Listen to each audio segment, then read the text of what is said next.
The Global Latin Factor Podcast. Welcome you and all to another episode of the Global Latin Factor Podcast, when we talk about Latino everything. And today we have a very special gentleman that came through. We have a Dallas, Texas MC, jeweler, podcaster, overall hustler. Born in Dallas, Texas, Parkland baby. Over 11 million views on YouTube and thousands of streamings and followers on social media. Chedda Loc, a.k.a. Little Cheddar. What's up? What's up with it, my G? How you doing today, man? Shit, I'm chilling, bro. Just trying to get by with this cold-ass weather. I know, right? Yeah. Welcome to the podcast. Yeah, appreciate you stopping you by. for having me, man. Absolutely. All right. So we're going to get to our segment right now that is becoming kind of popular. It's called Preguntas al Chile. Preguntas al Chile. Graphics playing right now for the ones that are on Spotify. If you ever want to see what the graphics look like, go to YouTube, subscribe. Here we go. You ready? It's gonna be some hard questions. Chedda Loc, you ready? Get it. All right. Tacos or tortas? Tacos, without a doubt, tacos. Corn or flour tortillas? Fuck. That's why you gotta do me like that. Shit. Honestly, I'm gonna have to go with corn. All right. But it depends on what I'm eating. That's true too. Like if say my mama makes some papas con chorizo and some huevitos, you know what I'm saying, Yeah. con la salsita homemade, Yeah. then I'm gonna want tortillas de harina. Yeah, true But that. some tacos, I gotta go with corn. Hey, we have that option to do either one, right? Hey, That's what I'm talking about. Yeah. Gorditas o flautas? Gorditas. Mexican y coca. También flaquitas. Nah, bullshit. Y también Gorditas, flaquitas. yeah. Mexican coca o jarrito? Mexican Coke. And Yeah. which, okay, Coke. Yeah. Good. Yes, sir. Agua de horchata, jamaica o tamarindo? Horchata. Salsa verde o salsa roja? Man, verde. All day. Verde. Menudo o pozole? Fuck, that's a hard one too, bro. Yeah. Shit, it depends how hungover I am. Depends how the night went before. I'm gonna have to go with fuck. You really making me think. That's tough. They're tough. Damn. Let's just go with it depends on who makes the menudo.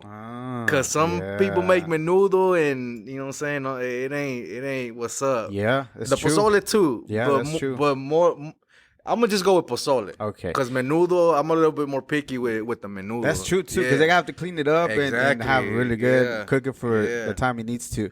Churros or flan? Churros or flan? What type of churros? The regular ones. We go with the regular ones. The original.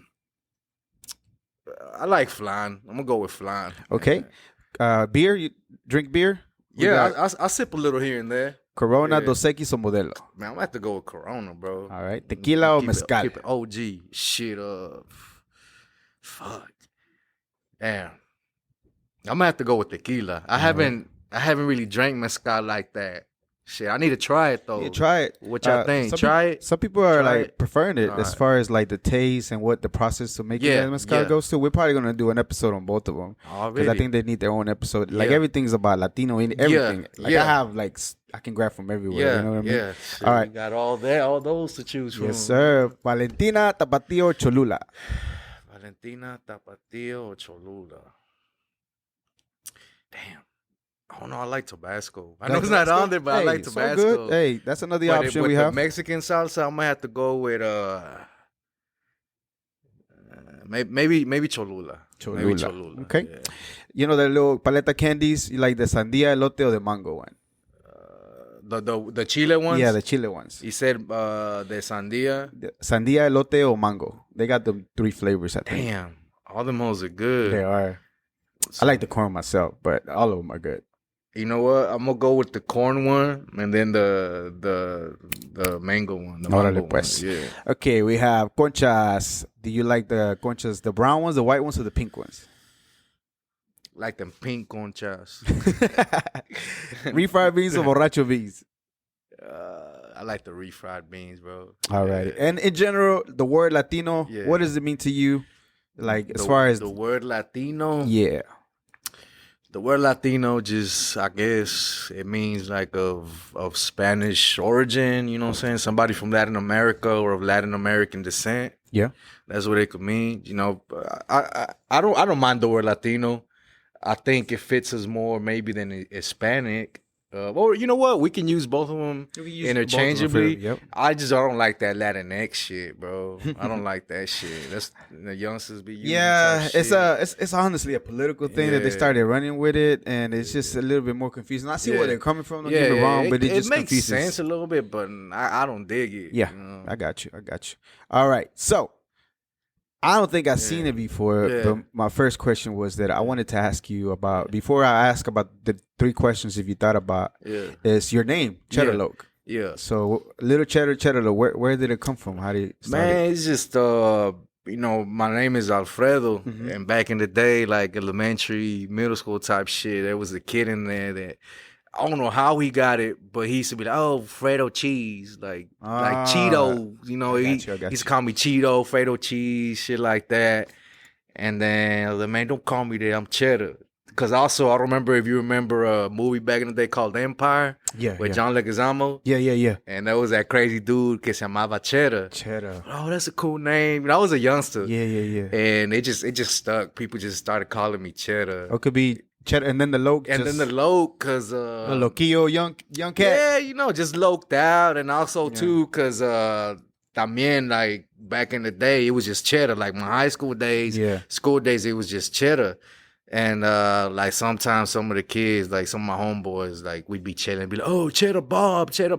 Like, or like, bitch, I ain't no Cheddar Bob. I'm a Loc, you know? And it just went from Cheddar to Loc, Chedda Loc. Yeah, and it just stuck. Yeah. I was thinking about the name, too. I'm like, what could it be? Because I'm trying to, like, figure out myself. Maybe he's just crazy about the money. Yeah, and also, and I thought about it, too. Like, it could also mean, like, crazy cheddar, crazy money. You know that? Yeah. Got a couple meanings to it. Yeah. So I know you've done a few interviews, but I sent you a question that's like if maybe 3 questions you can think of that you wish they would have asked you about doing the interview. Yeah. Anything that comes to mind?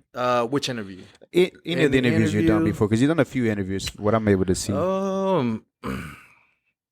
Maybe they could have asked me, like, I don't know.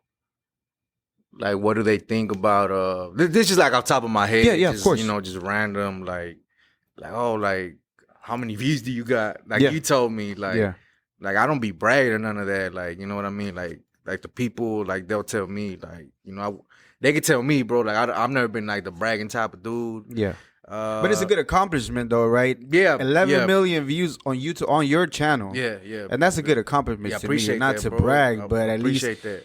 But what does it feel to you whenever you see that number? I mean, it makes me feel proud, I guess. Right. It makes me feel proud. It feels like, I guess it kind of makes me feel like, you know, I'm not signed or anything.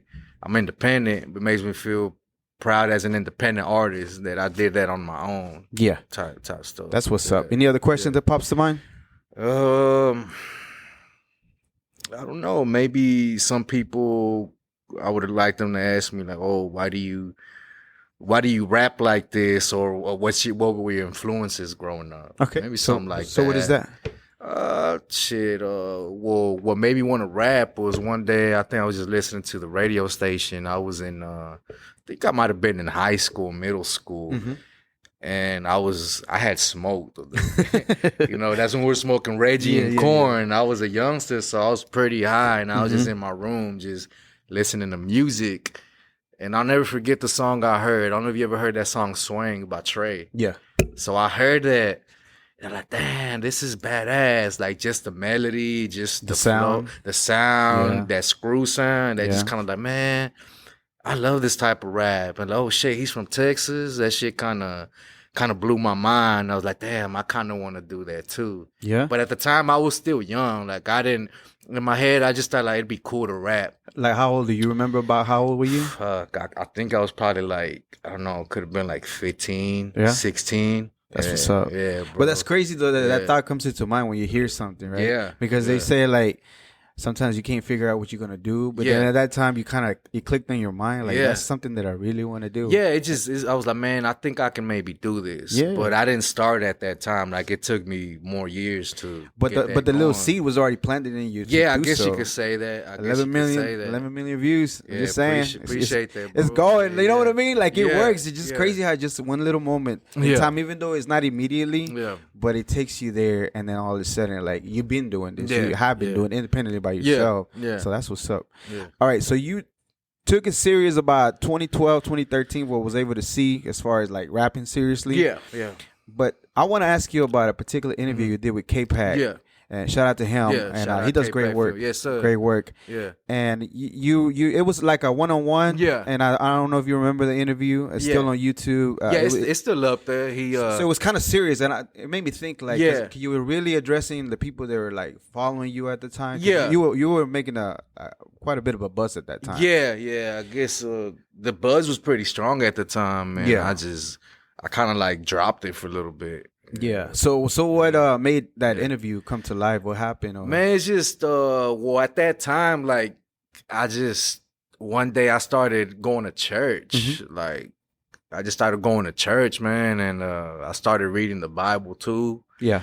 And it just kind of like really resonated with me, you know, like it hit me, you know, like it's like something, boom, like I just got stuck, like, oh, yeah, of course. And I was kind of dazed, man, and at the time I was like, man, I don't want to put out any music.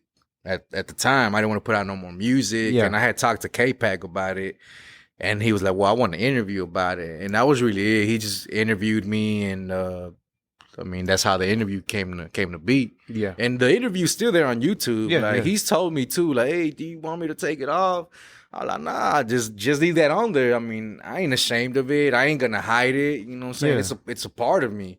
You know, I see his thought of like his mind, thinking that like people will be like, oh, look at him in 2016, he's doing that, and all of a sudden he's just rapping about this. You know what I mean? Yeah. But like people gotta understand that once as a human, right? Like, you went through an experience at that time, something hit you, and, you know, probably still growing and going through like your identity, trying to find out who it is, especially something as serious as God, and you're still a firm believer in God, right? Exactly, bro. So whenever you start reading that, like you said, I don't know what you mean when it hits you, and all of a sudden there's a life change. Because I used to go by a name, but then I changed it to my that's my name. Crispin Valentin is my actual first and middle name. Yeah. So I see where you're coming from. But what I did like about that interview is the fact that you were really addressing the people as far as if they needed help, they can reach out to you. Yeah. And that's highly appreciated, because a lot of people was like, you had a platform, you still have a platform, right? Yeah. Thank if anybody going through some stuff, some serious things, that you open that door so they can like maybe reach out to you, maybe even get a word at that time, because you were inspired at that time. Yeah, I was, man. And it definitely was inspiring, and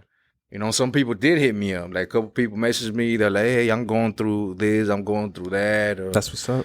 I think they just wanted somebody to talk to at the time, bro. And I don't regret it. It's just it's a serious thing though, that sometimes people feel like there's really nobody that they want to they can talk to, right? And then again, for you to be able to. And that it actually people reach out to you. I think it could have been even life saving. You know what I mean? Because sometimes people don't realize with the music, or with different things. I interview artists before that a song like changed somebody's life. Yeah, and then they hit them up talking about, hey man, I heard this song and I was going through some stuff and it was really dark and it might have been like more serious, but I heard your song and it made me come back to reality. Like, you know what, I need to change it. Yeah, that's the thing too. You know, music is very powerful. Like it doesn't always, but sometimes it'll affect kind of like the way you think at times. Yeah, like, absolutely. Especially if you're, you know, it depends how easily you're influenced. Yeah, but music can kind of change your mood and change your mind frame, kind of. Oh yeah, kind of thing. Absolutely. So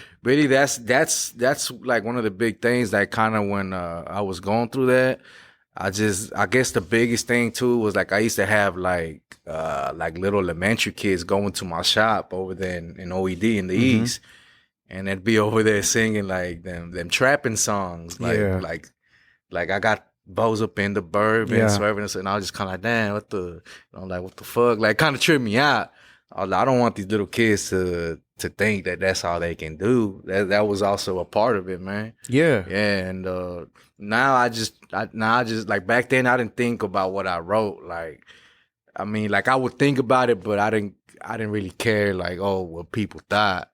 And now I feel like I'm a better writer. Like now I think more about like what I write. Absolutely. Yeah. And the responsibility that you took upon, because instead of like just not caring and gonna put like you were really concerned about the kids and being an influence and a role model for them, whether you wanted it or not, right? You didn't you just wanted to make the music and do your thing, but all of a sudden you see the little kids and like, oh, wait a minute. Yeah, because I had them little badass kids coming up to me and just like, oh, Chedda Loc, what's up? Like, you know, singing them lyrics, and it's kind of made me kind of like, oh shit, like. But it still had to feel good though, right? It felt good. It felt good, but it also kind of made me like kind of like take a little bit of responsibility about it more. Exactly. That's good though. Yeah, bro. It's a good thing that the little kids was jamming to you, but at the same time, like yeah. And the fact that you do take because I've seen interviews that you are an MC. Like you don't just like rap about the certain things. Like you're concerned about the art. You're concerned about the wordplay, how to do certain things, and I think that's dope. Yeah, because anybody can.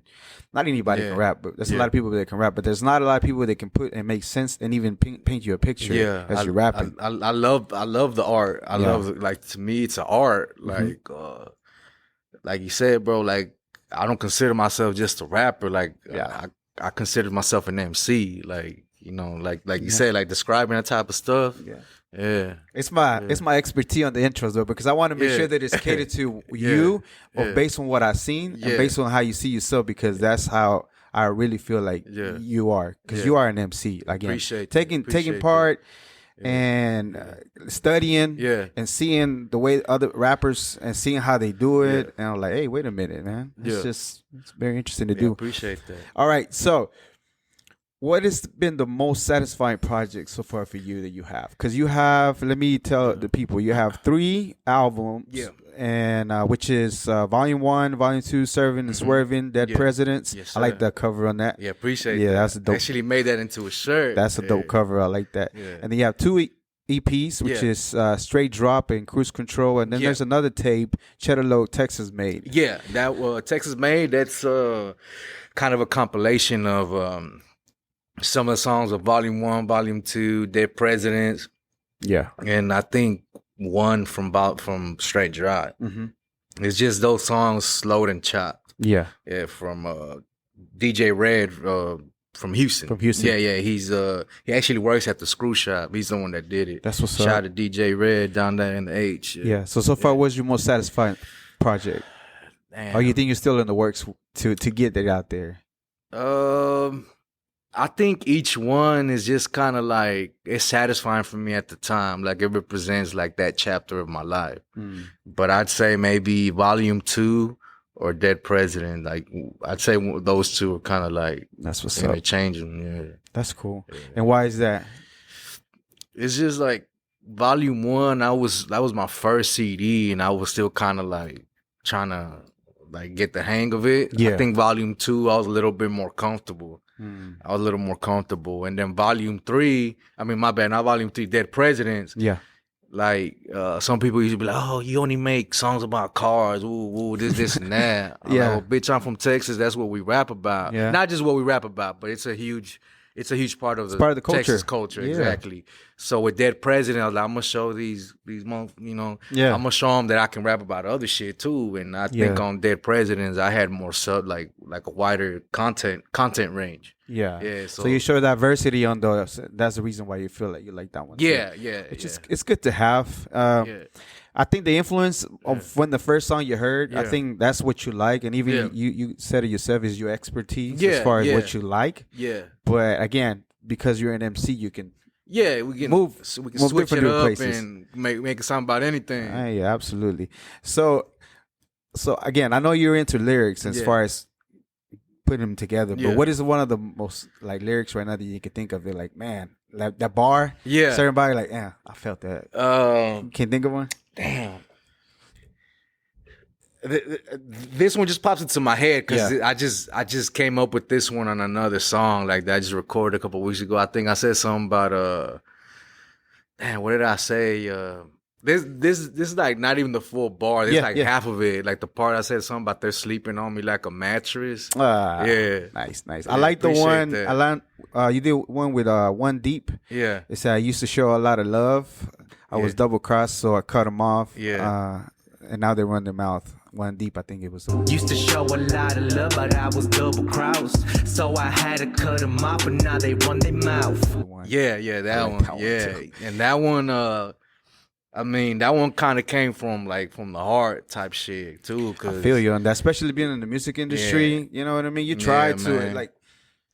I understand what they mean about trying to unify and everything, right? Yeah, but you've been in the part. I used to have on the show when I first interviewed in 2016. I used to have a thing, a hashtag. I used to say "show love, get love, show love, get love" all the time. Yeah, but I see where it's coming from because at the same time, even though you do it with the heart, it's just certain people are not built the same way that you are. You know what I mean? Exactly, bro. And some people just, I don't know. Some people just move different, and you know, like the saying. I'm pretty sure you've heard it a lot of times. They say not everybody deserves a seat at your table. Yeah, that's true. And you know, I respect everybody out there trying to, you know, let's unify this, and that. But you know, not everybody gets to sit at the table with you. I empathize with them as far as because I don't know their story, right? Yeah. But it doesn't mean that I have to be part. If I just feel like I'm getting the worst end, and you're gonna screw me at the end of the day. Like I had Sonia Kilo. She's an artist too, and I told her like. There's been a lot of hours and things like your craft, my craft, her craft of doing different things, and then just people just all of a sudden have their own agenda to grow off your name or whatever the case might be. But like you've been putting all this work, you know what I mean? Yeah. And as much as I want to have everybody, like you said, at the end of the day, like there's work that's been put in. That's 2016, the first interview that I think it was one of your first interviews that you did. Yeah. And then you still stay, even though you took a break, you still came back, and that says a lot. And you're right, you have to be selective. People forget, right? Even though our own little world might be small, but there's almost 8 billion people in this world. You're right. Not everybody can be at your table. You have to align yourself with people that are going to make you grow and things like that. Yeah. So, you know, some people just on a whole another, like, different mind frame. And I empathize with them, right? Because you don't know what they're like, but at the same time, unfortunately, you can't be involved with everybody as much as you want to, you know? Yeah. And I think when you have your heart right and you're working on something, people will align themselves with you eventually, and y'all find each other and then work. Yeah. And that's another thing that I want to ask you about. So I haven't seen features here locally, a lot of them, maybe a few. I know definitely Immortal Soldiers, Renaissance. But there's a couple other guys that I know that go hard. Lil Cass is one example because I interviewed him before. He's doing his thing too. I know y'all have your own different styles, but I felt like y'all would have been good just to, you know, keep it growing because y'all both have numbers. You know what I mean? So I think that's one of the things that would push it further. Same thing with. We were actually about to do a track together. Like he hit me up. It hasn't came into fruition yet. But I mean, hopefully it comes through though. He's a good cat. He's a good cat, man. I respect his grind. I was his manager for a little while. And his manager trying to figure it out, and his hype man too. Him and Louis the Great. And he's good people, bro. He stays working, bro. He stays putting in work. That's another thing about him that I see him out there putting that work. But again, it's the same. That's what I'm saying. That y'all feel like even though his style's a little bit different, but y'all still always working, and that's like a good combination. Another one that I think. But I haven't talked to him in a minute. Is Looney too. Looney's very lyrical. And I don't know if you know about it. If you ever talked to him or kind of business. I've chopped it up with Looney before. I used to chop it up with him back in the day. Just I haven't talked to him in a minute. But he's a dope artist too. He's like you said, he's super lyrical. He does that crazy flow. You know that crazy flow. He's another one that takes very into the art. And very because you write, right? I write. See, Cass changed his style. Now he just spits with he loops the. Like freestyles and then punches in. Okay, or leaves the loop and then just keeps recording and then gets the bars and stuff. It feels like the paper for him, it kind of frees him a little bit more. And Lil Wayne did that. I don't know if you remember one of the takes Lil Wayne did. He was just ripping papers because that would be the last time he was writing and spitting all of them. And after that, he was able to free himself too. But it took time, right? It's not immediately, but it's another one. But I know that Looney does, if I'm not mistaken, he does write pretty well too. I mean, so you like to write? Yeah, I like to write, bro. It ain't nothing like that pen on paper, bro. Like I think that's I think that's like that's the way I write. Mm-hmm. Like, you know, back in the day, I used to freestyle shit. That's how I started rapping, was just freestyling. I heard you. Yeah. You go hard. Yeah, I appreciate Yeah, that. you can go off the dome. I appreciate that.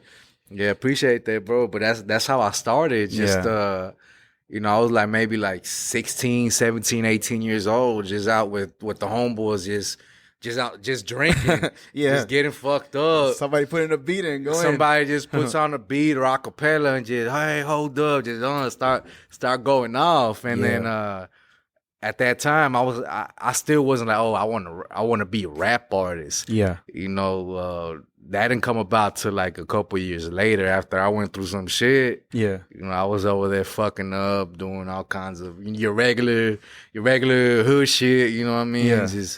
And after that, like, I was like, man, I want to get my mind right. I want to do the music. But yeah, back then I would just freestyle. Woo, I'd be going off for a couple minutes, and the homeboys I was with at the time, they look at me kind of like damn. And then in my head, I was kind of like, you know what? I think I'm pretty good at this. It just kind of like one thing led to another, bro.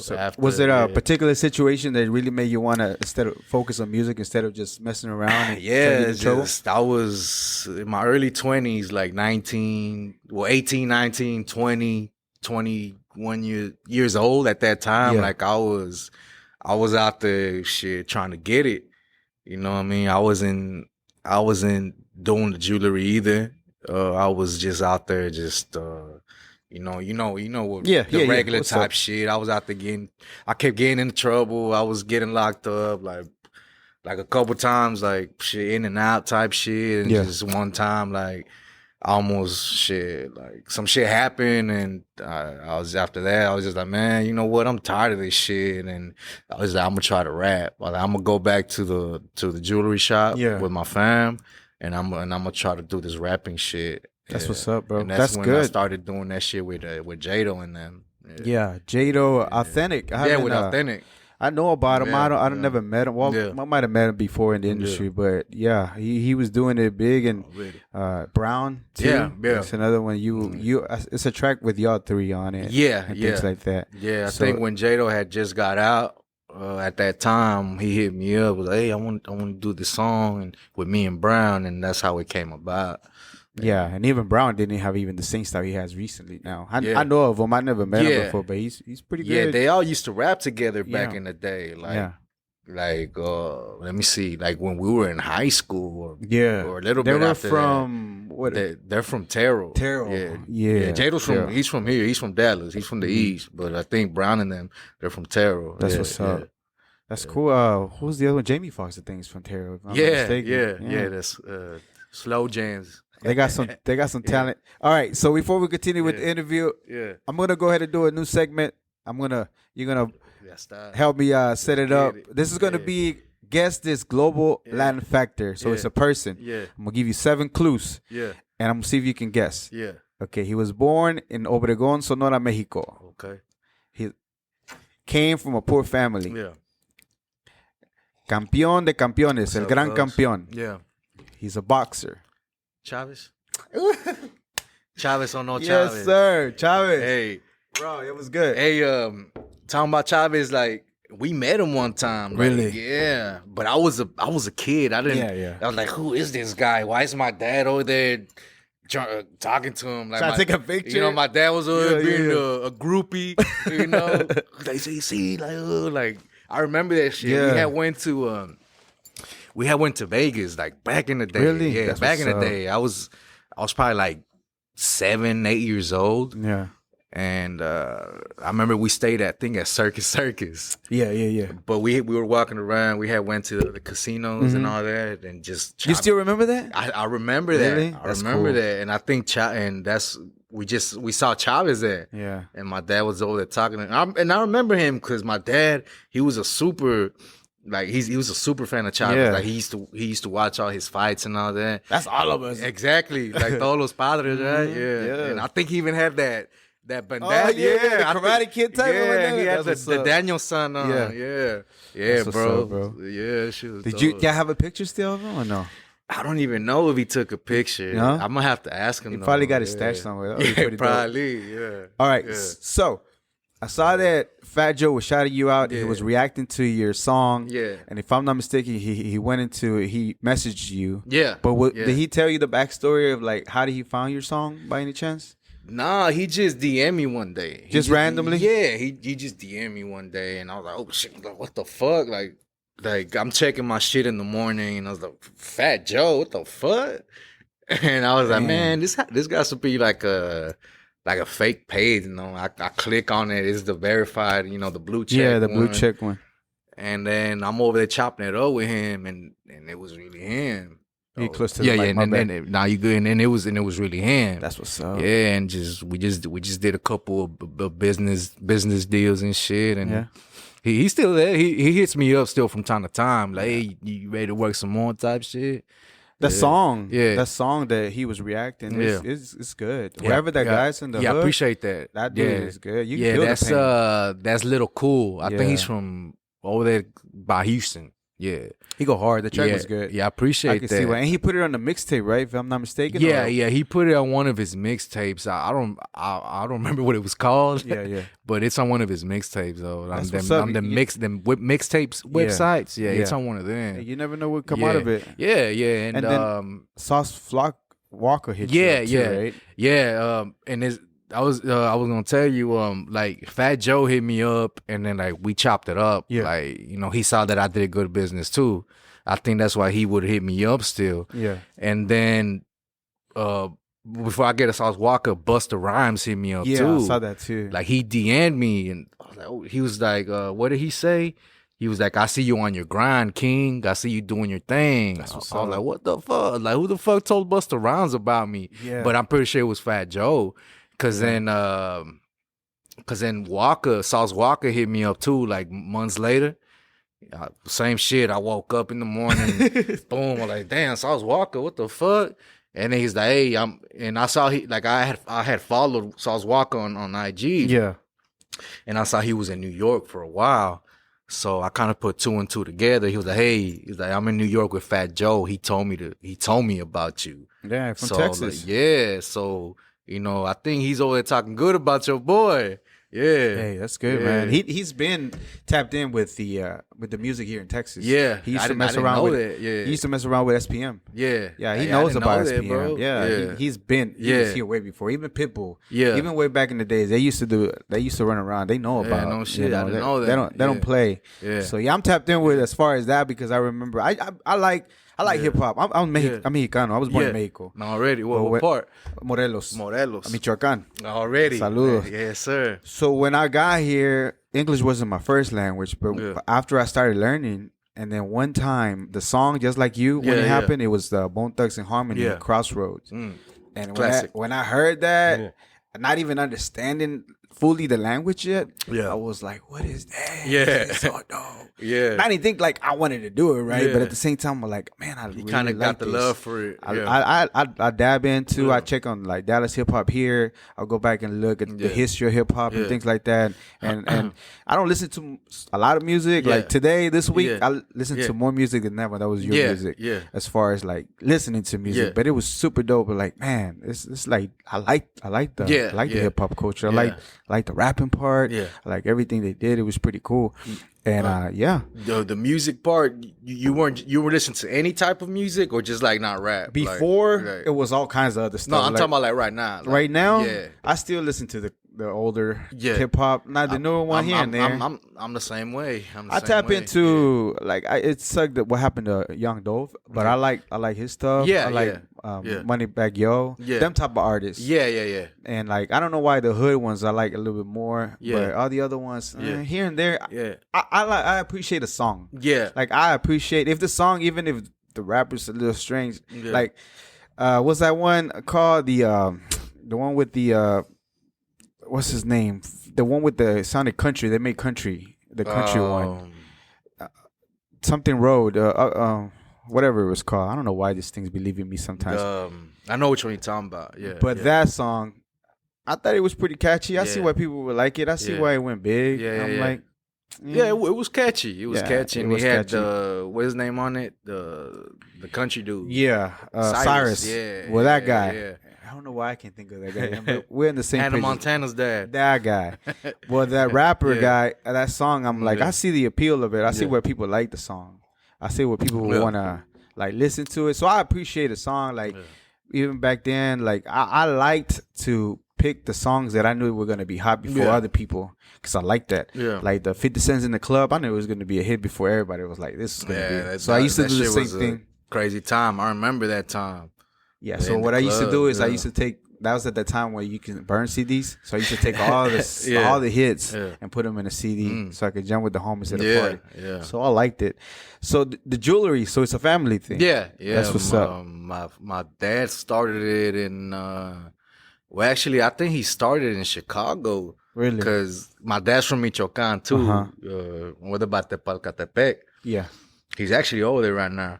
But, yeah, he started it over there. Like, when he moved over here to the United States, he moved to Chicago first. Because a lot of raza was moving to Chicago over there. Like, there's a bunch of raza over there. This was like in the 70s. Oh, yeah. This was like in the 70s. My tío Paco, the oldest one, he moved out there 1st. And that's when he was like, hey, come over here.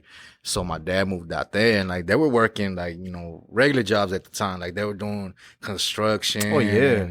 And, washing dishes at restaurants, and then Absolutely. And then I think they opened like a little shop over there, but I don't know what happened, and that's when they came down to Dallas. And like in the East Dallas area, like all my family when they first came over here, they all lived in East Dallas, like on Columbia and Junius, like, you know, all them apartments. Like them apartments was like just that was like Little Mexico back then type shit. It still is, but not like back then. Yeah. And I don't know how, but my dad, like, he was doing jewelry. Like, he would walk around with a suitcase in East Dallas, like Columbia. Dangerous. Yeah, but back then it was a little bit different. It was a little bit different back then. This was like 70s, no, maybe like early 80s. And yeah, he would walk around like selling jewelry and shit. And that's actually how he met my mom at the Supermercado Mexico in Colombia. That's what's up. Yeah, she was a cashier right there. And my dad just walked in one day like, yeah, I got all this shit for sale, you know, thinking he was fly, and the rest is history. But yeah, like my family has a lot of history on that street on Columbia. But yeah, man, he just went from that, and then they started the shop right there on Columbia. My bad. They started the shop right there on Columbia. So tell him and my uncle. And the name of the jewelry. Well, it's Rosales Jewelers. Rosales Jewelers. It's just we just moved though. Like we moved from East Dallas. We're in Oak Cliff now. Okay. Yeah, we're right there on 1610 Southwest Moreland Road. We're inside the Mercado, the Cost Plus. Yeah, and then you was talking about maybe expanding to this area right here. Yeah, to the Bedford exactly. Area, right? We're over here in I don't know. We're over here in HEB area. Yeah. I'm actually over here a lot more now. So I'm thinking about expanding over here actually. Yeah. Yeah, I don't know if I should just get a spot over here, like a little suite or There's like a exchange down the street, the yeah. Bedford Exchange, the Yeah. Gold Exchange, and there's another one. Oh yeah, across the right here street. across the freeway. I see the Dallas there's a Gold few ones. Exchange. Yeah. Yeah. Well, I don't know. I should just pull up on people in the meantime just to do the grills. You know, something will work. So I mean, if y'all need some grills and y'all in HEB, Arlington, Fort Worth, shit, DM me. I got you. You know what I mean? And then just to put what kind of work of people, I don't know all the people you work with. As far as celebrities, I know a legend, a Dallas legend, Erykah Badu. You did some work. Oh yeah, shout out to Erykah Badu, man. Shit, she was like one of the first like big artists that I ever met. That's what's type up. shit. I remember one day I was pulling up to the shop when we're still in East Dallas, and I see a fancy ass car right there in the parking lot. Yeah. It was a Tesla, like a fancy ass Tesla. Yeah. And this now you see Teslas in that area, like, you know, like it's nothing. But back then, this was before the gentrification hit. And I seen that Tesla, man, who the fuck is this? Like, you know, I'm used to like motherfucker pulling up like on a Crown Vic on 20, on 22s, 24s, you know what I'm saying? A big body, a slab or whatever, or unos tacuaches and Hey, that's still artwork, though. Yeah, you know? yeah, bro. And I was like, man, who is this? And I seen some lady walk out the car and to the door. I was like, Anyway, she walks in and I walk in like a little bit after her because I think I was getting some food. Yeah. So I'm pulling up too. And then my mom's like, she's like, hey, this lady wants this and that. She was talking about some grills. Yeah. And So I'm over there helping her, and while I'm helping her, I'm like, damn, this lady looks just like Erykah Badu. Yeah. And I'm over there talking to her, and I'm like, hey, ma'am, are you Erykah Badu? And she's like, yeah, that's me. I'm like, oh, shit. Dang, that's like, dope. yeah, my mind was blown. But you had to keep your cool together. Yeah, right? yeah. I mean, I was cool. I was cool, but I was like, damn, this is crazy. Like, Erykah Badu's here. Yeah, right here. And then, yeah, I did business with her. Like, we did business a couple times. Like, That's she what's was up. real cool. Like, she'd be like, hey, pull up to my spot and do my mold. Like, I was there kicking it with her for a little bit. That's like, what's she up. even, I remember one time she poured me up some drinks, and Damn, that's she cool. had like the maquinitas in her house, the Really? Marvel versus Capcom. Damn, that's And she's dope. like, oh, you play this? She's like, yeah. So she poured me up a drink. We were there playing for like 20 minutes. That's what's up. Yeah. Dang, I would have posted her more all over the place. I'm talking about like, who came to my shop. 'Cause Yeah. I know I seen the posted. That's why I Yeah. seen it. I'm Yeah. like, man, I would have posted like 1,000,000 times. Yeah, yeah. You know what I mean? Because Yeah. that would be great for the business. Yeah, you know? I need I've actually thought about it, like, man, I need to frame that picture. Yeah. Put it in the wall. Yeah, like on the shop. Yeah, I'm gonna do that. That's I'm what's gonna up. do that. Yeah, it would work. And Yeah. and if I was her, Yeah. like, just thinking, right? Because Yeah. it's your business. But I Yeah. would like, hey man, you just want to give a shout out to us, and Yeah. so that way I can kind of like, and if she, maybe y'all can work something out. She don't want to do it for the free, free feel. Like, hey, I'm not a little off over there. big artists like that, they don't usually do the stuff for the free. They don't, but again, but you can which still, is understandable. but you can still work something out with her. Hey, I take off a little bit at the top. Yeah, what's up? yeah, she did shout me out a couple times. what's up. Yeah, That's but what's up. I actually, a crazy story too was like one of the first times I went over there with her. She, I showed her my music. Like I told her I did music too, but I didn't put like, I do music. You know what I mean? I didn't tell her like that. Nah, I just, I think I showed her one of my videos one time, and she liked it. It was that Boss Hogging. I don't know if you, Yeah, I and seen she it. liked it. She was like, I want to get on the remix. Like, I want to get on that. And I'm like, oh shit, but it didn't come into fruition, but her telling me that, I was like, oh shit, like, it kind of tripped me out that she You never liked know. that. Follow up, bro. See what happens. Yeah, I'm gonna have to hit her up That'd be again. dope. Like, Because yeah. I don't know what Yeah. she's into, but Yeah. shoot, just to have something. Because I don't worked out think with she her. does a lot of like collabs and shit like that. Hey, Yeah. but if she liked it, bro. Yeah. I'm just saying, follow up. It's just the thing though. Like Yeah. everybody knows about like if you don't closed mouths don't get fed and stuff Yeah. like that. But Hey, sometimes that's you kind of true. know it, but you don't Yeah. really take it into action. Yeah. So if she brought it up. Yeah, I mean, I'm just saying, like, Yeah. you do you. You're Yeah, independent. yeah. But I would have put it still the way. Hey, what's Yeah, up? Hey, yeah. I'm actually working on the Yeah. radio. Here's what you know. Yeah, And shit, I might have to hit her up again. who knows, see bro? What's up. Shoot, just Yeah. to get a legend in there, Yeah. and just knowing that you from Dallas too. I think it'll be. Yeah, If she does it, it'll be dope. legendary with her. Absolutely, Yeah. bro. And again, you got the numbers and stuff. It's not like you're having building for years Yeah. to get to this point. So I don't see why not. That's what's up, though. Yeah, So any pretty other much, yeah. celebrities that done work, like, as far as jewelry and stuff like that? I think that's the biggest one I've done it for is for Erykah, bro. That's what's yeah. up. I like that. That's Yeah. dope. I like the story. I appreciate you. That's yeah, pretty cool. no problem. Yeah. All right, so the podcast. Yeah. So you recently started doing the podcast, Yeah, Trill yeah. Spill. Yes, sir. Real Texas saying, Trill Yeah, Spill. I yes, like sir. the title. Thank you. Thank you. Where it come from? What you started doing? When you started thinking about doing the Podcast, well, it's just I had been wanting to do it for like a couple years Mm-hmm. ago, like back maybe like 2-3 years ago, actually. Yeah. Like I had been wanting to do it, kind of before like when the craze started. You know what I mean? 2020, the pandemic. Yeah, Yeah. yeah. Like it was maybe like 2019 that Mhm. I was interested in doing one.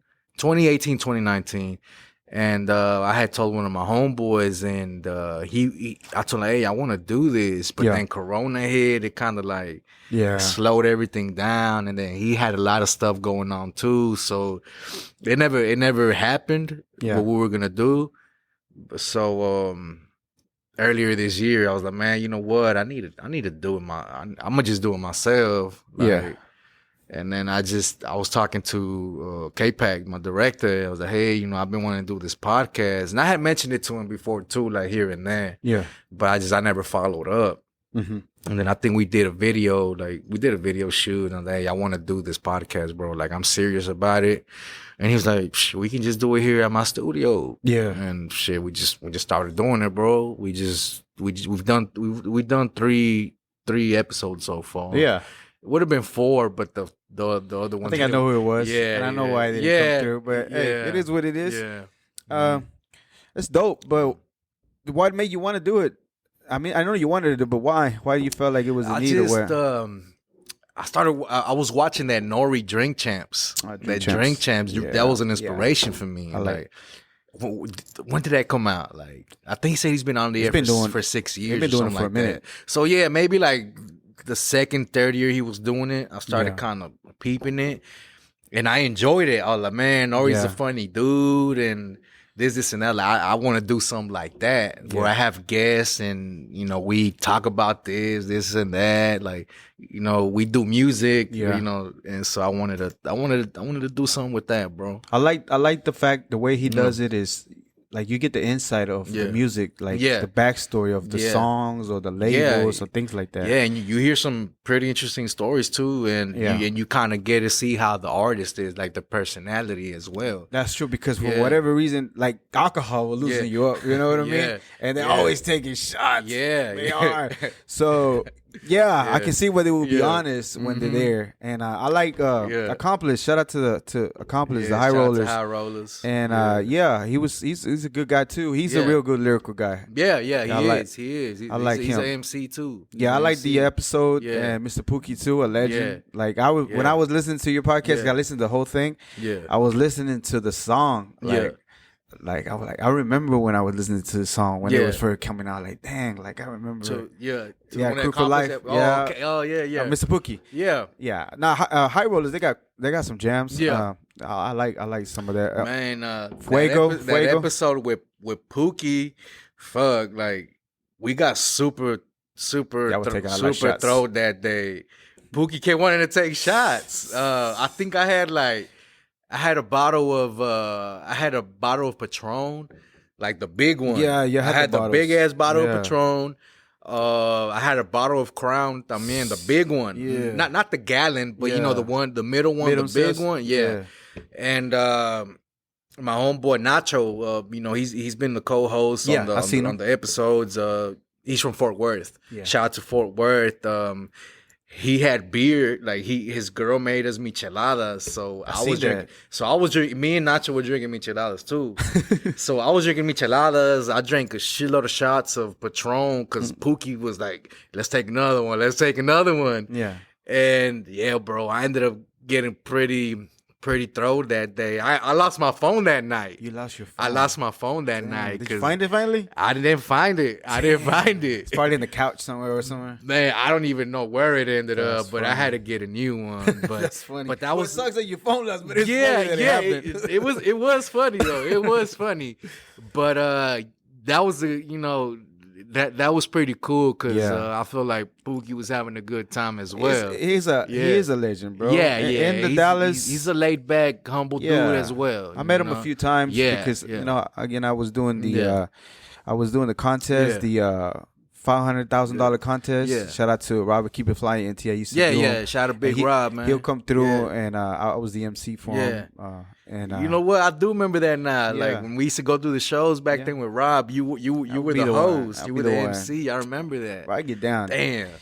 Yeah. I'm your well posted today. I'm your hype man's favorite hype man. Yeah, hey. I just been messing with. I do like being on the mic, bro. I like because I still do like private events. I do quinceañeras. I do weddings with a DJ. Yeah, and I go out there and still do it. I like it, but it was pretty cool that I used to do those too. I want to get you as a hype man one day on some. Bro. Yeah, but need me, bro. Let me know. I got you, bro. Yes, sir. Yeah, I take care of it. For sure. I done it for Cass. I done it for Louis the Great. I just like doing it. I like getting the people hyped. You got the homie that helps you out sometimes. Oh, my boy Fives. Yeah. But shout out to the Gremlin. That's the Gremlin shout right there. Shout out to him. Yeah. But I'm just saying, I'm a pro. I'm just a professional. I know what I'm doing with it. But he does his thing. Yeah. Shout out to him. Okay, so you like the well, again, shout out on that interview. You did a great job. I wanted to know. I know it's kind of personal, but they wanted to know what happened to his hand. I don't know if he told you. I asked him too. I think he said he had just. You know, he had a handle up on somebody or something like that. Yeah, he didn't tell me too much of the details, but But he was like, I had to do this, I had to love somebody. That's just what he told me. He's Dallas, bro. Yeah. He's Dallas. Like, to be honest, like he is a legend as far as the music, the song itself is part of the culture. Hardly ever can you go out into one of the Dallas clubs and I hear that song. Yeah, that's a Dallas anthem right there. It is one of them. Like just like Big Tuck, which I'm pretty sure you can get him on the podcast too. He's pretty cool. Yeah. And have you ever done a song with him? I haven't. Not with Tuck. I just did one with Tum Tum though. Yeah, I got one with Tum Tum and Pookie. Pookie, I saw the remix. Yeah, I got that one with Bastrix Production. Shout out to Bastrix.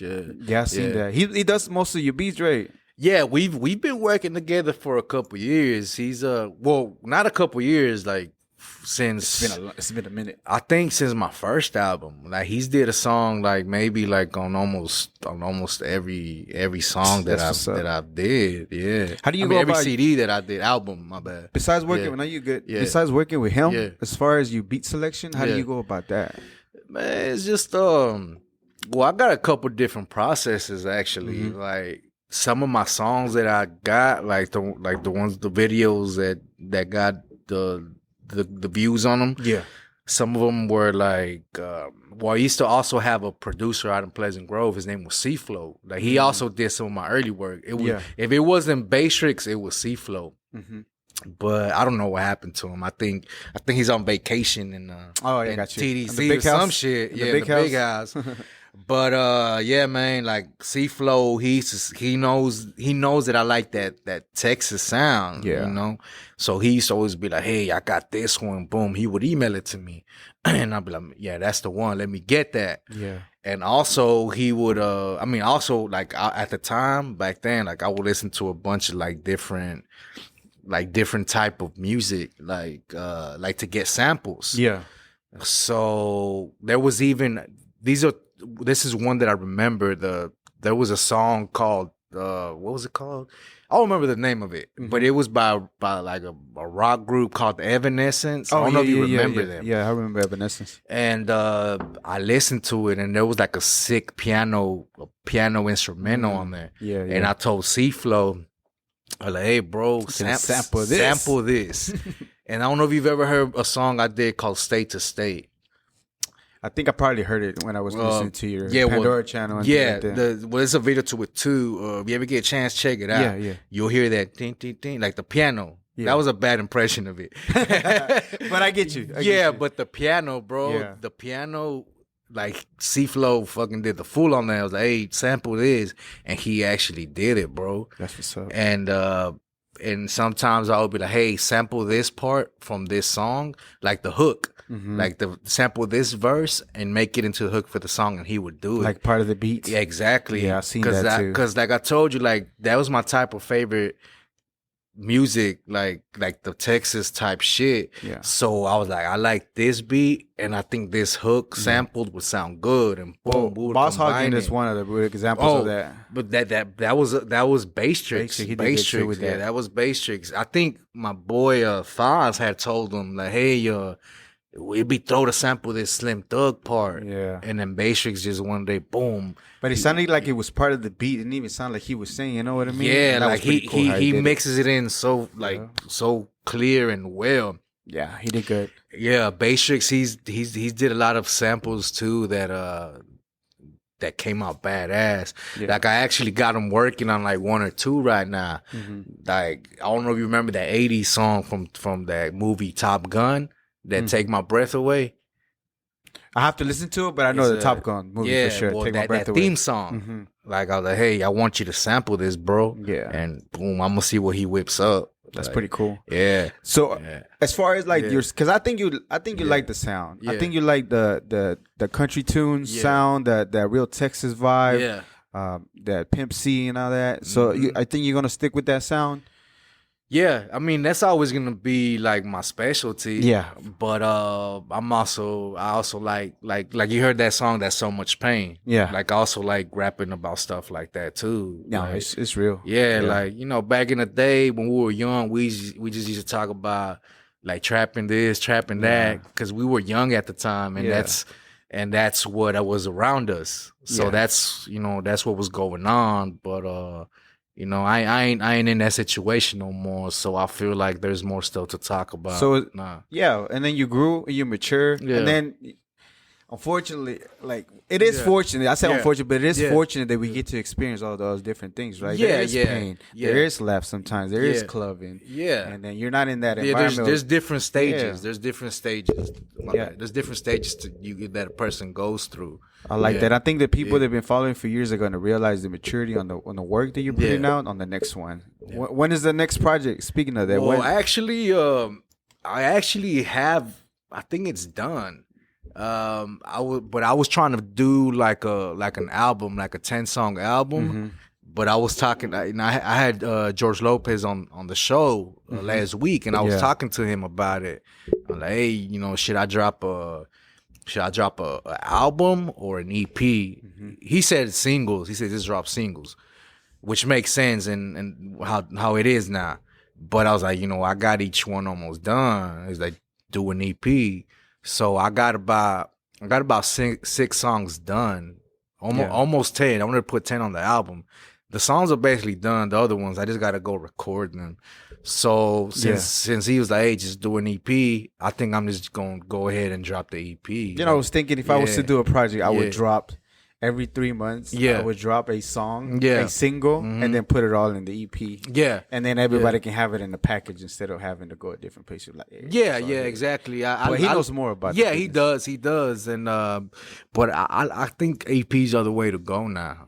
Yeah. And the length of the song now too. Yeah, it's gotten shorter now, like shorter and shorter and shorter. It has a lot of short. I talked to different people about it too. It's like it's not no 3 minutes, 3.5 minutes anymore. It's like 2.5 or even less than that. Yeah, like I think some of them were just like one verse.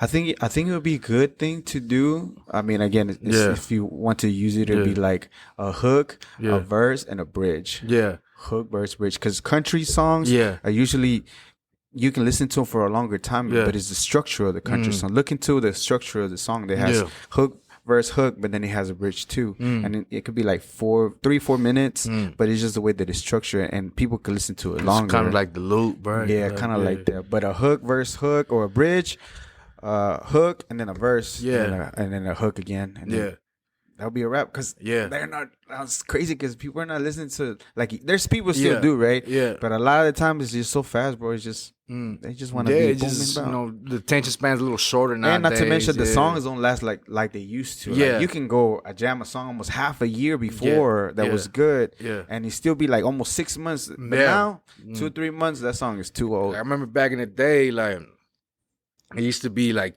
3 verses on a song, and it was not 12s, it was 16 bars. Like Nas and all them boys, like they used to drop that. And that's what Like Mr. Pookie was Biggie. saying too. Yeah, he was used to said doing it. 16. Yeah, he's like, I just do straight 16. So what he was saying, exactly. And then now 12s. Yeah. And I think you said even shorter than that, Yeah, like like even 8 8 bars. yeah. So that's just a hook. Yeah. That's just like a I freaking think hook. they might do like 2 verses. Yeah. But they're both just 8 bars. Yeah. I'm telling you. I don't remember what I heard, but it was like, I was like, a "Man, bridge. this I shit think was a bridge short." is 4 bars, Yeah. and then the hook 8, and then just like a 12, and then just a regular hook 8. That would be some kind of dope. Yeah, it'll be short, sweet, and it's like, Yeah. I might have to try that. That'd be kind of cool to do. All right, so yes, sir. you like history. You like history. I know you like to look into history and stuff like that. Why? Because I know you say you look into some certain things about soldiers or different things like it's that. just I love history, bro. I love history. When I was in school, like high school, like I wasn't a good student. Like most of the time, I wasn't even in class. Yeah. But the class I was always in was history. And that's like one of the classes that I was actually good in. And I would never pay attention to anything. I would just sit there and read the whole book.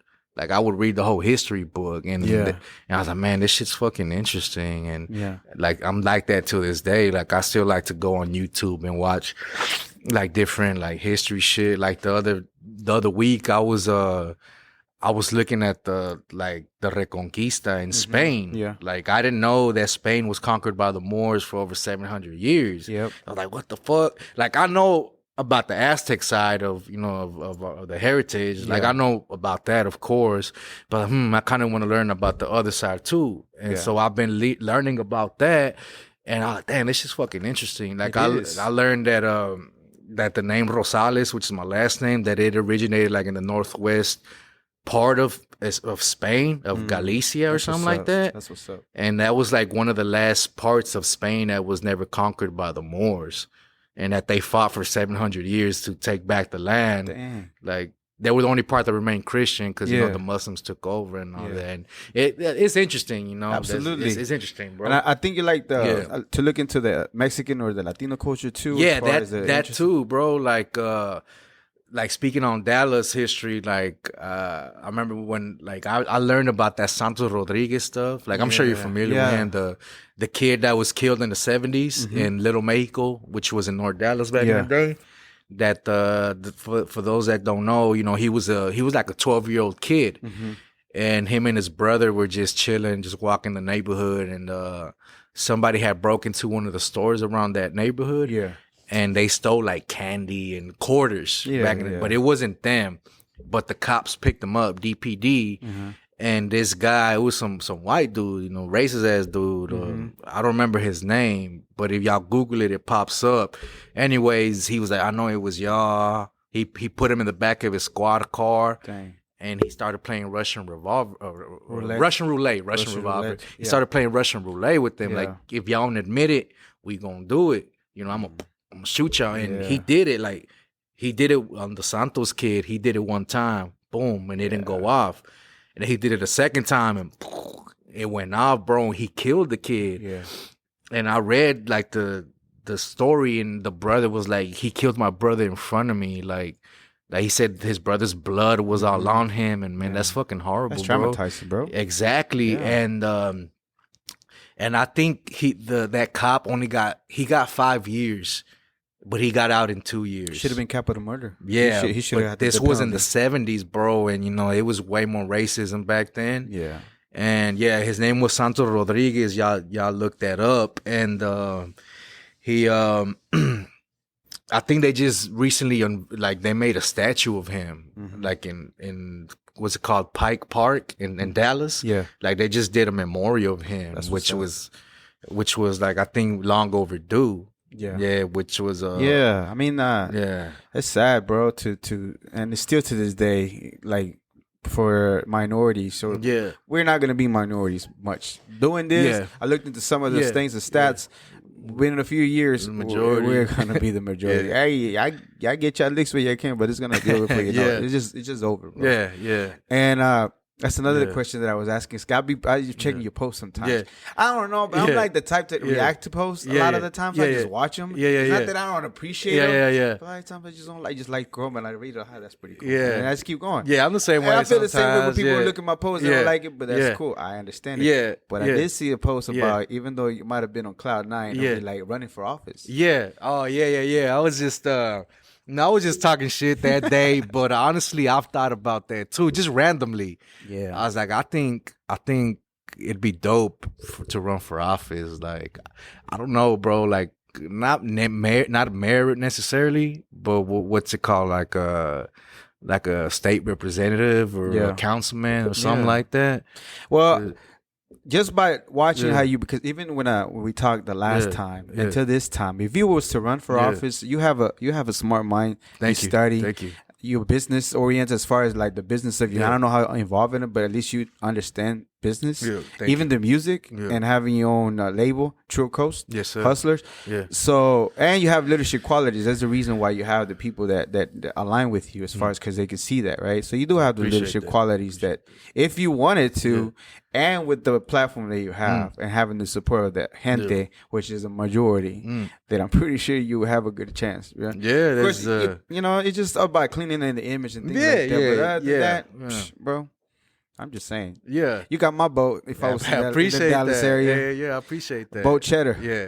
Yeah. All right, that's what's Chedda up. Loc. So yeah. okay, Yeah. so I did see you have your label, your own, which is Yeah. yours, Trio Coast Hustlers. Yeah.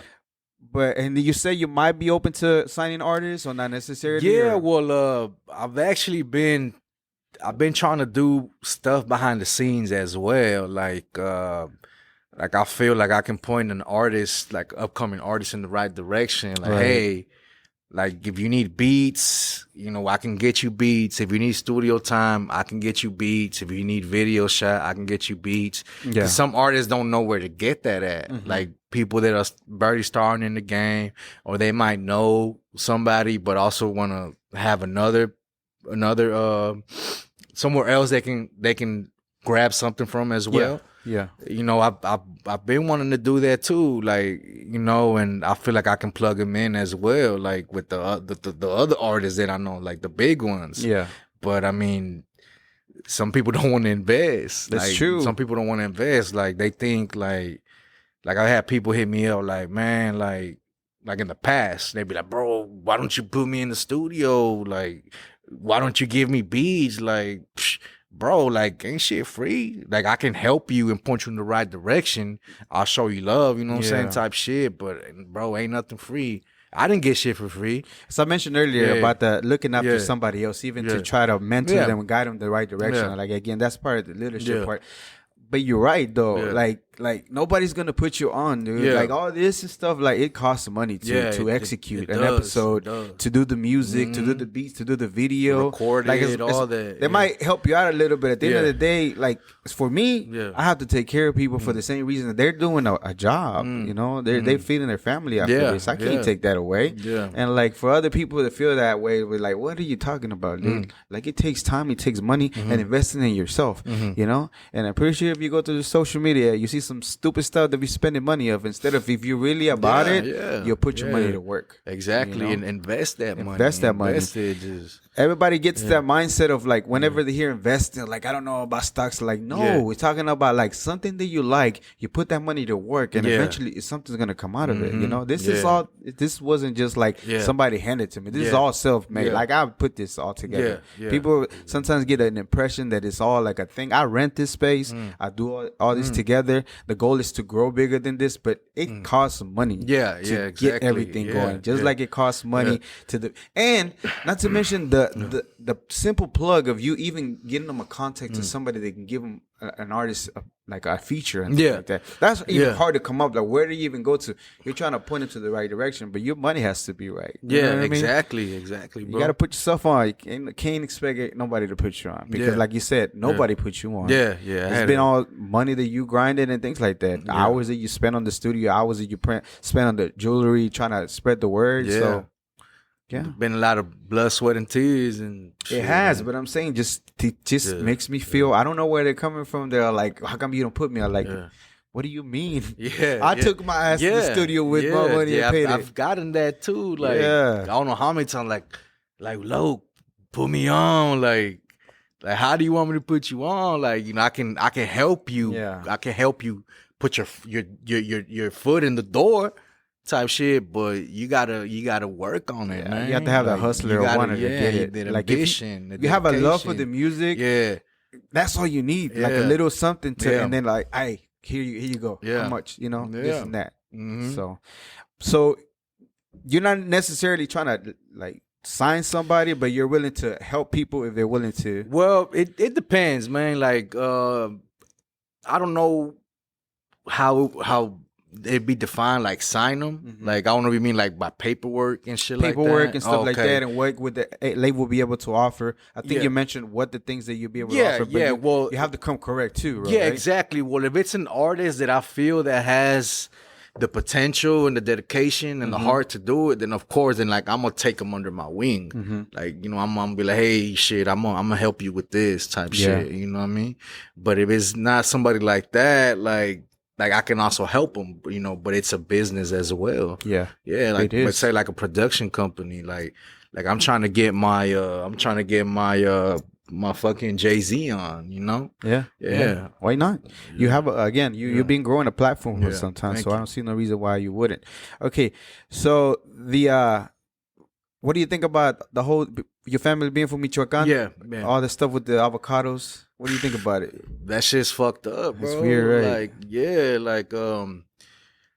It's so it's bad, bro. Like right now, they calmed down a little bit, like the past couple months. But it was like I had just went over there like 2 years ago, and it was kind of bad, but it wasn't as bad as how it got like recently. Yeah. Like I remember when I went over there, like I went to the little tiendita we were over there in La Loma Blanca. I've never heard of La Loma Blanca.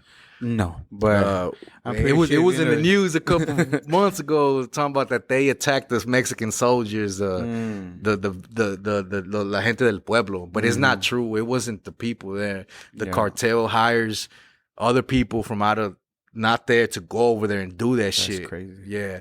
But anyways, I remember. Did you feel safe 2 years ago, or was it kind of safe? I mean, I was at first I was kind of oh shit, because I had been hearing how bad it was, and I hadn't been over there in years, like since I was young, like 16. Yeah, because people sometimes make it worse than what it is. Yeah, right? yeah, you know, like word of mouth type stuff. So they were like, man, Michoacan's real bad right now.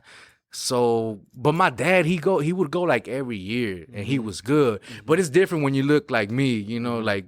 When you got tattoos and shit like that, they think you look like a Chicano. Yeah, when you look like a Chicano, they think you're doing some other shit. You're working for one of the cartels or whatever. So at first, kind of like, I was like, man, you know what, fuck it. I want to go, though. I haven't been in years. I want to see my family down there. Yeah. And what I did see, though, was like I went to the little tiendita there, and there was youngsters, like they looked like I don't know, like teenagers, like patrolling on motorcycles with rifles on their back. So it was kind of throwed, like, and then there was people. I was walking around with my muscle shirt, like I didn't hide my tattoos, and the people would look at me, and the older guys there, they'd be like, "Hey, you know," they'd be on the walkie-talkie. Yeah, they'd be like, you know, there's this going on, woo woo, because they were patrolling, because But they were town people. They were not the cartels. Yeah, right? they were the town people. I guess they call them the autodefensas. Oh, okay. Yeah, it was the autodefensas. Because actually in Tepeque is right there where we're from. Yeah. We're from the ranchos outside Tepeque. But in Tepeque, that's where that autodefensa movement started. Yeah, so, you know, they're pretty big out there, bro. Yeah. I mean, the one thing that you got to know about the Mexican people, right? Like, we'll tolerate up to a certain point. We're proud. We're proud. Yeah. But after a while, the pueblo, the ranchos will rise up against people that are doing that. Like, you know what I mean? Yeah. So they can only tolerate so much violence and disabuse and loss of life before they say, like, hey, that's enough, homies. Because, you know, they're messing with the regular people, just, you know, taking their daughters and it's got nothing to do with all anything that that you got going taxing on. Them for the if they want to do their own stuff against cartels because that's what you're into. Y'all just stay over there. But leave everybody else is just trying to make a living. Like if you wanted to kill a chivo, they would go over there and like, hey, you need to cut us in on that. Like, that's crazy. You know, fucked up shit, bro. Bro, that's not like that's like a meal. That's got nothing to do with. That's not gonna give you a lot of money. Yeah, exactly. That's crazy. They're fucking with the regular people, bro. And that's what happened. That's how I saw it when I was over there. And then like a couple months ago, like, you know, I still got family over there. They called my dad like, hey, this is going on over there. Yeah. Cause my abuelito, he lived in Loma Blanca and like, it was like, all the shit was going on. All the shit was going on right there. Like they were telling me like my grandpa had to leave his house cause they were fighting, like they were sending bulletproof drones with explosives. So it's like we're chilling right here and the drone just flies and blow you up. And you can't even shoot them down because they're bulletproof. And my dad is over there right now, and he was showing me like, yeah, look, there's bullet holes in your grandpa's house, and like, oh, this tree right here was blown up by the drone. And I was like, man, like it's a war zone, like right there. Like, well, I've been to war before. I was in the military. I was in Iraq. It sounds even crazier than when I was over there. You know that's just wild, bro. Like. I was seeing they had like trenches because they had to hide from snipers. I was like, man, what the fuck? Yeah, like, sounds like a war zone. Yeah, bro. And I was like, damn. Like, I remember going as a kid, and it was like super peaceful and beautiful, bro. Yeah. Like, it's just sad how, you know, not just in Michoacan, but a lot of places in Mexico are like that now. I hope it turns for the best because Mexico's a beautiful place. Mexico has a lot of resources and people are awesome. Beautiful, yeah. And the food, our culture, our music, everything, and it's just not cool. Yeah. It's just not cool to do it to our own people. That shit, that makes it overshadow all the beautiful stuff, the positive stuff. Yeah, because there's a lot of stuff. There's a lot of stuff that comes out of Mexico, and it's not a good look at all. And I see where they come, like, if it was just because, like, if you want to do the drug thing or whatever, just do your thing. But, like, where does the extra stuff come from as far as, like, hurting the regular people? Yeah, like, leave them alone. There's some of your cousins, your tios, and it's like, do your thing. Like, just leave them alone. Exactly, bro. All right, bro. Yeah. So we're almost finishing up.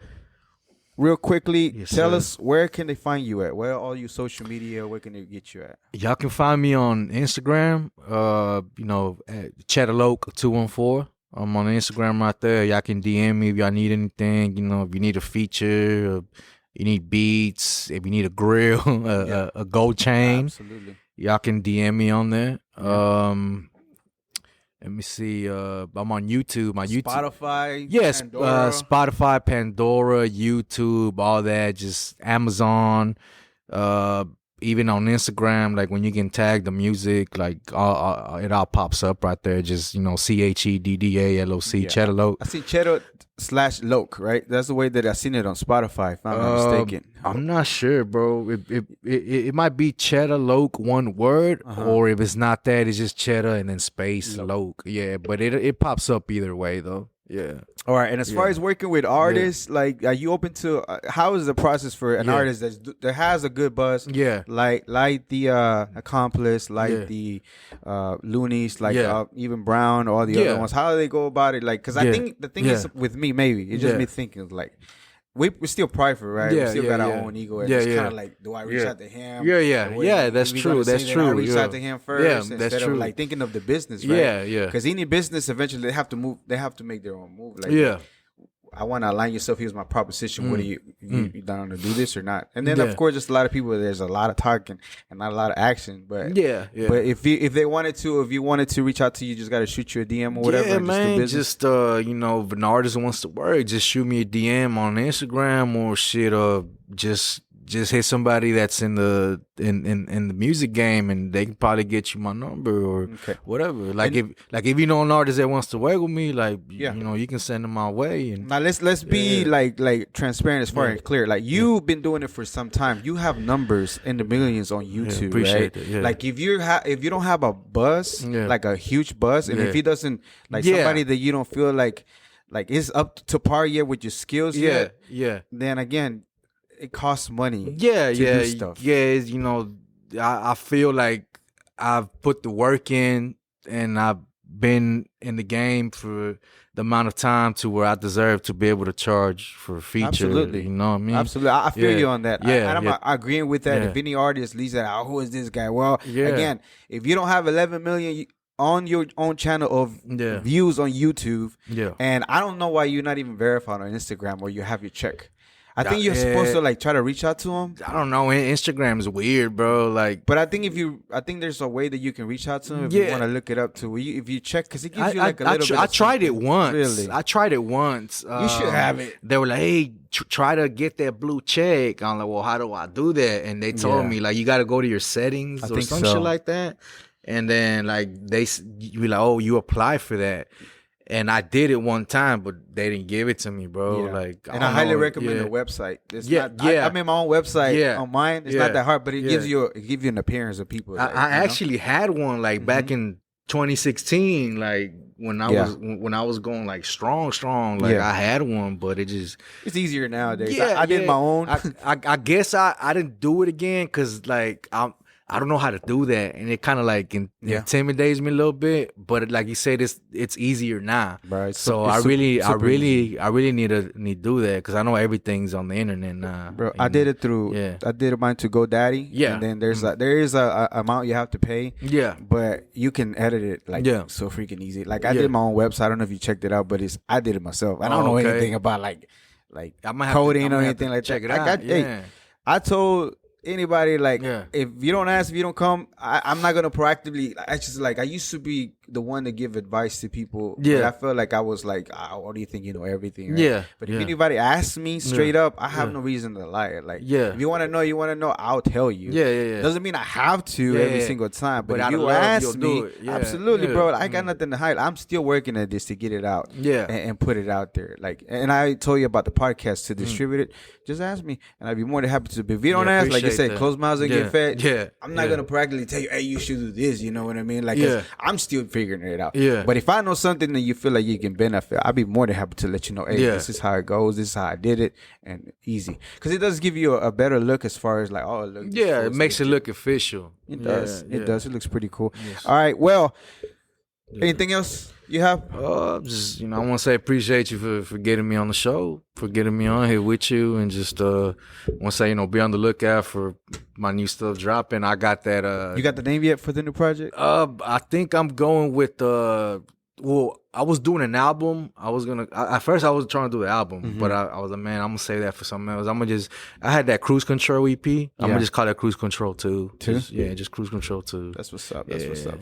All right, brother. Well, to me, you are in your first official Global Latin Factor interview. I hope it's if you have any other projects later on. Dope, yeah. And I feel like if you never heard it, bro, I've been from the beginning of the year. I've been telling because I think we don't hear it enough that I am proud of what you've been doing. I appreciate that, bro. Because you've been putting in work. Thank you. Yeah, thank you. And to me, you are a Global Latin Factor because your music it reaches worldwide audience. I'm pretty sure you see it on your algorithm. Yeah. There you go. Sometimes I see them like, damn, over here and over here, like it's crazy. Yes, sir. So Chedda Loc, you are a Global Latin Factor. We appreciate you very much. Thank you, bro. All right. This was another episode of the Global Latin Factor podcast. Remember, we are just like you. We are the spice in this melting pot that it is the world. Until next time. Todos en este país han